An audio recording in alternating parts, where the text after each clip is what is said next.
Hello, and thank you for visiting our channel Horror Stories Before Sleep. Now it's time to listen to another creepy story. Thoughts of a Stranger. The ability has plagued me since birth. It's impossible to truly love anyone when you know their worst ideas and feelings. Maybe that's why few of us love ourselves. Horror lies in our unseen mind. Be honest, it does. Intrusive thoughts aren't indicative of our true selves, but I'm talking about the thoughts we do control. We all have dire dreams and sickening secrets, things we only tell ourselves. And I'm talking about the minds of good people. This post isn't even about that. I could tell you plenty of terrible tales about good people. No, this is the story of a train journey home. I'd much rather be married to Jason, one passenger lamented. Maybe I should accidentally send him a picture of. Too easy. I can make this bitch believe anything. A man thought about his girlfriend. I wonder what Grandma's left in her will, one teenager wondered.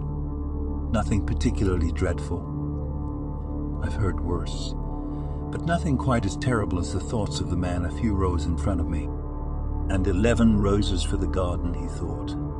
One for each of them. One for each of their hearts, or succulents perhaps. Succulent, joyous hearts. My garden shall be. His internal monologue abruptly ceased. All sound on the train ceased, in fact, other than the gardener's sluggish breathing, slow-paced inhales and exhales. He adjusted himself in his seat, and the framework of the chair creaked as if it were under inexplicable strain. I felt blood pool in my mouth, and I realized my teeth had clamped down on my tongue. Adrenaline had blinded me to the agony. And then came something more awful than the silence. Hello, the gardener thought. Robin is such a lovely name. My throat seized, and fear paralyzed me. The man knew my name, and that could only mean two things. He knew I was reading his mind, and he was reading mine, too. He was speaking directly to me. Don't be afraid, the man chuckled. You have such a pure heart, Robin. A real delicacy. Ticket, please. I swiveled to face the ticket inspector in the aisle. He seemed very concerned about the scared, shitless look on my face. I was likely whiter than flour. Are you okay, love? He asked. I cleared my throat. Yes, here. The man inspected my ticket, nodded, and handed it back. These late-night trains are brutal, eh?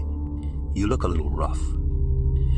Might be worth getting an early night tonight. I'd love to get an early night with you, the inspector thought. I feigned a smile and watched him walk away. That was when I realized the gardener had disappeared. My body was quaking, and my jumbled thoughts were finally starting to come together. What was his name, I wondered. Often I can read more than a person's thoughts. I can read them. But I'd never come across a slate as blank as this nameless man. He was a void. Jerry was a rude ticket inspector, wasn't he? The gardener suddenly asked in my mind. So awful to know what lies in the hearts of men, isn't it? I spun around, but I couldn't see him. And his heart would taste like ash, he continued. Have you ever tried one? Who are you? I fearfully thought. Ah, there you are. My rose. The gardener whispered in my head. Have you ever eaten a heart?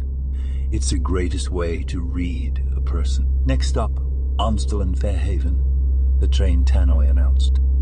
Driven by fright beyond anything I'd ever experienced, I sprang to my feet and marched to the entryway by the double doors. I'd always believed myself to be the only person with this ability, and stumbling across someone with the same power might have been a blessing if it hadn't been the gardener. Everything about that man, if he were really a man, was wrong. Robin, the gardener whispered, take a look. His mind was a dense book, but I knew exactly where to look.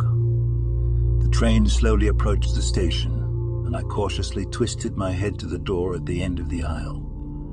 I think I knew I'd see something ghastly.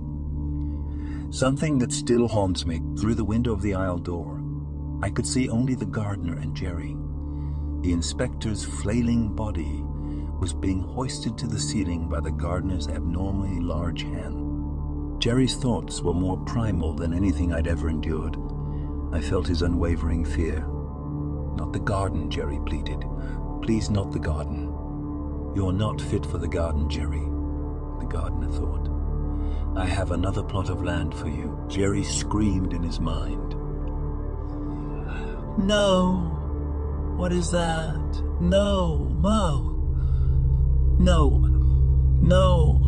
Please, the garden!" In the bloody palms of his hands, the murderous man victoriously cradled Jerry's heart. Nobody else in my carriage had seen or heard a thing. Only I saw the inhuman man. Only I saw the inhuman man. Only I saw his lifeless eyes and terrible smile. There was nothing in his mind, nothing to read but blackness. And then, "I see you," the gardener thought. "The dark joy in the farthest corner of your mind. You're glad I put that pig out of his misery. And that will only make your heart taste sweeter, Robert." 12th rose in my garden. The train finally rolled to a stop at Unstill and Fairhaven. I furiously jammed the open button with my index finger, squeezing through the half-open doors onto the platform. There, I waited in fear for the gardener to join me. But he didn't. He observed me from the window of his empty carriage as the train pulled away. I locked my gaze onto his glazed, over eyes preferring those lifeless spheres to the lips drenched in Jerry's blood. "Perhaps not yet," the gardener thought, smiling horribly. "I'll wait for your heart to ripen." That was 2 months ago, and I read about the grisly discovery of the ticket inspector's body on a local news site.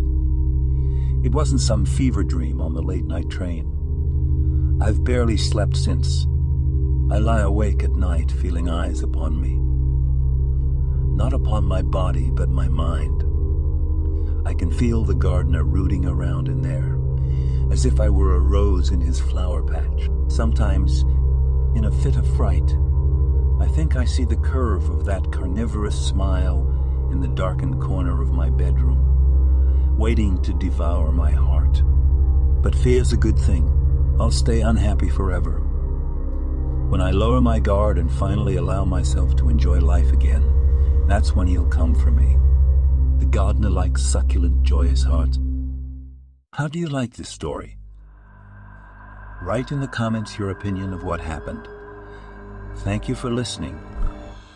Please use the subscribe button to hear new creepy stories every night.